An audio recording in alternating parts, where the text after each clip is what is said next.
Joining me now is a former Labor Minister and our regular here on this program and Sky News, Stephen Conroy.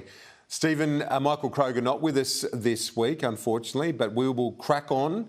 Lots to talk about with you, including this speech yesterday by the ambassador, or the Chinese ambassador. What was your read on it, and also the government's response thus far? Have they got the tone right, Stephen? Well, look, China have been openly belligerent for some time. I mean, Penny Wong simply stated an obvious non-inflammatory fact that, we need to de-escalate, and that brought just a tirade of abuse from the Chinese, which was utterly unjustified. So in terms of what did the government have to say, when it broke out last week through to even what they're saying this week has been completely consistent. We want de-escalation. We want the status quo. It's not Australia. It's not even Taiwan that are attempting to change the status quo. It's China who are attempting again to change the status quo. And look, you've got to laugh. China are playing us like mugs. I mean, we didn't need the Chinese ambassador to hold a press conference and absorb a whole day's media to put out the message. They just learned how to use a free and open press in a way that tries to create an impression that Australia's doing something wrong and it's Australia's fault.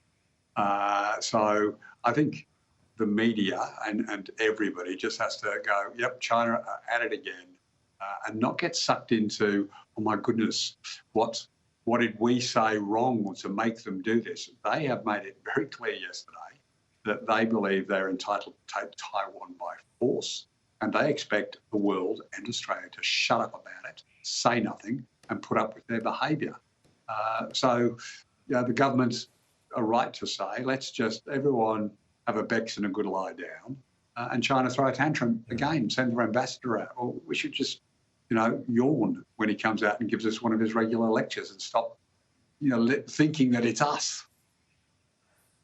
Do you think that it's inevitable that China does take Taiwan back? When you look at the geography and the sort of rising size of its military, from a lay person's perspective, you look at it and you think, well, how can you, as big and great as the United States is, it'd take a lot to try and stop that from happening, given just simply the proximity, Stephen. Yeah.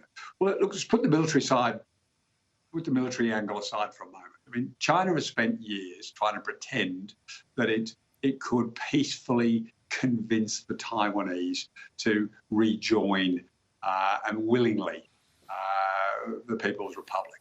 But the problem is the people in Taiwan have watched what they do to their own citizens, whether it's the COVID response of nailing them in buildings, whether it's the Uyghur concentration camps that are effectively, they call them the re-education camps, whether it's the suppression of the democratic point of view in Hong Kong, the breaking of agreements.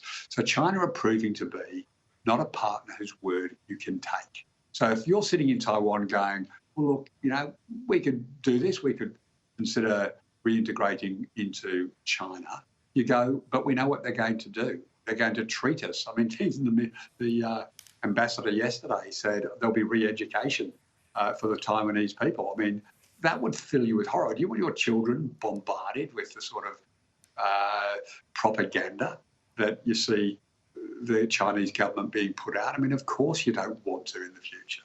So then to your core point, I mean, yes, it would be horrendous if there was a conflict over Taiwan. Neither side would come out without significant damage and casualties in terms of the US and China. I've just seen a report that a think tank believes it could defend Taiwan, but the losses to both sides would be significant.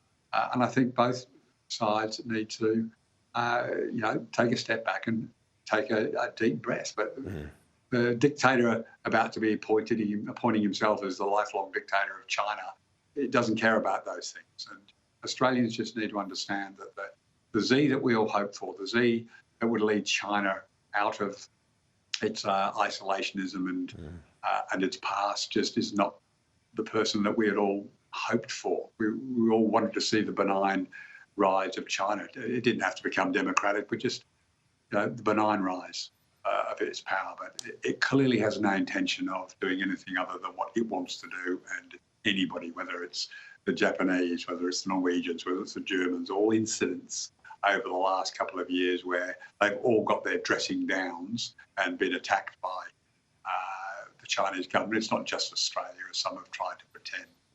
But people in Australia have got to be prepared to say it's China's behaviour. It's China that are doing these things, nobody else. Stephen, before you go, the summit on the jobs and employment that the government's preparing for, already a number of ministers, including the Treasurer, holding roundtables, and the lead-up has already begun for that meeting in the first week of September.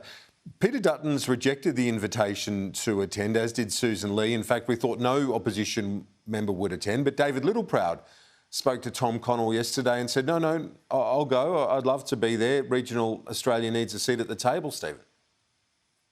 Well, look, that's a constructive voice. I mean, it contrasts completely with the leader and the deputy leader of the opposition.